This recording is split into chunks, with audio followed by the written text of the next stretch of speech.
अगर हम बात करें पाकिस्तानी सिंगर्स की तो आपके जहन में इन लोगों का नाम आता होगा, but if we take a look back, there is an entire world of Pakistani music you've never heard about.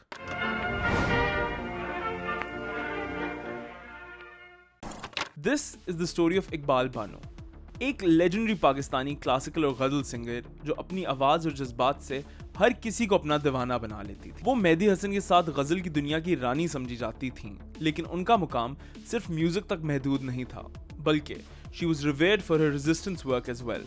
This is Haroon साहब, a film historian, a journalist, and a creative working for the preservation of film history in Pakistan for the past 10 years. He'll explain this a bit further. 1986 Lahore का अल हमरा hall. मुल्क पर एक आमिर की हुकूमत थी और हुक्म था कि ख़वातीन साड़ियाँ मत पहने, लेकिन उस वक्त एक गुलकारा ऐसी थी जिन्होंने खूबसूरत काले रंग की साड़ी ज़ेब तन की और अल हमरा हॉल में परफॉर्मेंस के लिए पहुंच गईं। और उन्होंने जो कलाम अपनी परफॉर्मेंस के लिए चुना वो भी ऐसा था कि जिसने लोगों के दिलों को छू लिया। फैज़ साहब की 1979 की लिखी हुई नज़्म हम देखेंगे जब इकबाल बानो ने अपनी खूबसूरत बेसी आवाज़ में गाई, तो अल हमरा हॉल जो कि खचाखच भरा हुआ था, वहाँ पर मौजूद हर शख्स खड़ा होकर उनके साथ सुर से सुर मिला रहा था और गा रहा था, उठेगा अनल हक का नारा जो मैं भी हूँ और तुम भी हो, और राज करेगी खल्क़े खुदा जो मैं भी हूँ और तुम भी हो। फैज़ साहब के बहुत खूबसूरत मिसरे और इकबाल बानो की इस स्टेटमेंट ऑफ डिफाइंस ने उन्हें मकबूल ज़द आम कर दिया। और ये हम देखेंगे का रोमांस जो है, ये आज भी जब भी रेजिस्टेंस की बात होती है, किसी तहरीक की बात होती है, तो ये ऐसे आकर जुड़ जाता है। जो पहली दफ़ा जब इकबाल बानो ने किशोर नाहिद के घर पे विमेन एक्शन फोरम की मीटिंग में ये नज़म पढ़ी थी, तो उस वक्त जिस तरह का जादू और जिस तरह का जज्बा इस नज़म ने जगाया था, आज भी वही असर रखती है ये। और अभी हमने देखा कि जब हिंदुस्तान में जवाहरलाल नेहरू यूनिवर्सिटी JNU में स्टूडेंट्स ने मुजाहरा किया, तो वो भी अक्सर बैठे, उनकी रिकॉर्डिंग्स अवेलेबल हैं, वो यही नज़्म पढ़ रहे हैं बार बार कि हम देखेंगे, लाजिम है कि हम भी देखेंगे। 1980s के दौरान बानो एक रेजिस्टेंस आर्टिस्ट के तौर पे सामने आई। इस वक्त पाकिस्तान में सियासी दबाव और सेंसरशिप का दौर था, खासकर उन लोगों के खिलाफ जो डिसेंट करते थे। इकबाल बानो ने अपना प्लेटफॉर्म इस्तेमाल करते हुए इस ज़बरदस्त रजीम का सामना किया। हरियाणा से ताल्लुक़ और दिल्ली में परवरिश हुई। इकबाल बानो को शुरू ही से मौसीकी का बहुत शौक़ था। उनके वालिद के एक दोस्त थे जिनकी बच्चियाँ मौसीकी सीखा करती थीं, और उन्होंने जब इकबाल बानो को गाते सुना तो उन्होंने कहा कि मेरी बच्चियाँ तो सीख रही हैं, लेकिन आपकी बेटी तो कुदरती तौर पे बहुत सुरीली है, बहुत खूबसूरत गाती है, आप इसको गाना सिखाइए। इंडियन क्लासिकल मौसीकी में वो बचपन से ली गई ट्रेनिंग इकबाल बानो को एक ऐसा तराश कर एक ऐसा हीरा बना दिया, तो वो अपने गले की ताकत से ऐसी ही कमाल गायकी करती थी कि जैसे गोया हवा में गिरा बांध रही हो। फिर पाकिस्तान बनने के बाद उनकी शादी हो गई और वो मुल्तान चली गई अपने हस्बैंड के साथ, लेकिन गाने का शौक़ उनको हमेशा रहा और शौहर ऐसा मिला ज़िंदगी का साथी कि जिसने हमेशा उनको इनकरेज किया। इकबाल बानो ने जब फैज़ गाना शुरू किया तो फिर तो गोया उनको एक नई जहद मिल गई अपनी गायकी में। वो जो मौसीकी की तरबियत थी इकबाल बानो के साथ सारी ज़िंदगी रही, और वो जो हीरा तराशा गया था वो अपनी पूरी आबोताब के साथ हर तरह की मौसीकी में नज़र आया। वो ठुमरी हो, दादरा हो, ख़याल गायकी हो, और या फिर फिल्मी और गज़ल, हर तरह के अंदाज में इकबाल बानो ने अपनी महारत के मुज़ाहिरे दिखाए।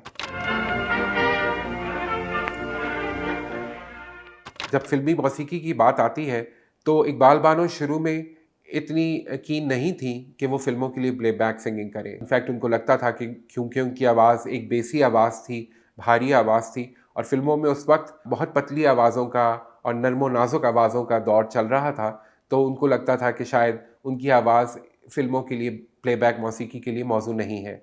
रशीद अत्रे साहब ने उनको कन्विंस किया कि नहीं, आप गाइए, और उनके लिए ख़ास धुन बनाई जो कि थी पायल में गीत हैं छम छम के, तू लाख चलेरी गोरी थम थम के।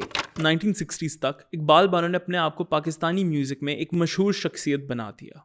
उनकी गज़लें और नज़मों की रेंडेशन ने लोगों के दिल जीत लिए। उन्होंने उर्दू और फ़ारसी अदब के गहरे जज्बात को अपनी सिंगिंग के ज़रिए बयान किया। जब उन्होंने गाया दश्ते तन्हाई में अजाने जहाँ लर्जा है, तो आप ये अगर इकबाल बानो की आवाज़ में दोबारा सुनेंगे तो आपको नज़र आएगा कि एक एक लफ्ज़ की ऐसी मंजर कशी सिर्फ उन्होंने आवाज़ के थ्रू की है कि जब लर्जा वो कहती हैं तो वाकई लर्जा महसूस होता है। और फिर जब वो फैज़ साहब का वो खूबसूरत कलाम पढ़ती हैं कि दोनों जहान तेरी मोहब्बत में हार के, वो जा रहा है कोई शबे गम गुजार के, तो सबको लगता है कि वो उन्हीं के जज्बात की तर्जुमानी कर रही हैं। इकबाल बानो का जो अंदाज था वो बहुत सहल गायकी की तरफ था।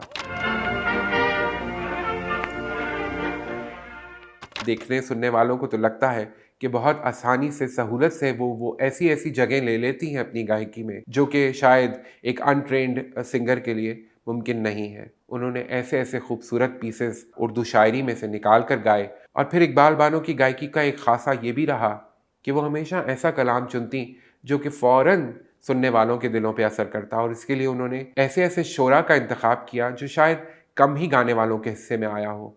गालिब से लेकर अहमद फराज तक हर बड़े शायर का कलाम आपको इकबाल बानो की आवाज़ में सुनने को मिलेगा। बानो की आवाज़ ने शायरी को जिंदा कर दिया। उनकी जज्बाती गहराई और टेक्निकल स्किल का बयान था। 1970s और 80s तक उन्होंने कई सक्सेसफुल एल्बम्स रिलीज़ की और मुख्तलिफ कल्चरल इवेंट्स में परफॉर्म किया जो उन्हें पाकिस्तान में कल्चरल आइकॉन बना रहा था। पाकिस्तान टेलीविज़न और इकबाल बानो का रिश्ता भी बहुत ही गहरा था। जब भी पाकिस्तान टेलीविज़न पे अच्छी मौसीकी का कोई प्रोग्राम तरतीब दिया जाता तो इकबाल बानो वो पहला नाम था जो प्रोड्यूसर के जहन में आता। तो खनवर प्रोग्राम आज भी लोगों को याद है, जहाँ इकबाल बानो एक फर्शी महफिल में बैठकर गाया करती थीं और उनके सामने बैठे हुए लोगों में बड़े बड़े नाम जैसे कि हफीज़ जालंधरी, फैज़ अहमद फराज ये बैठकर सुना करते थे।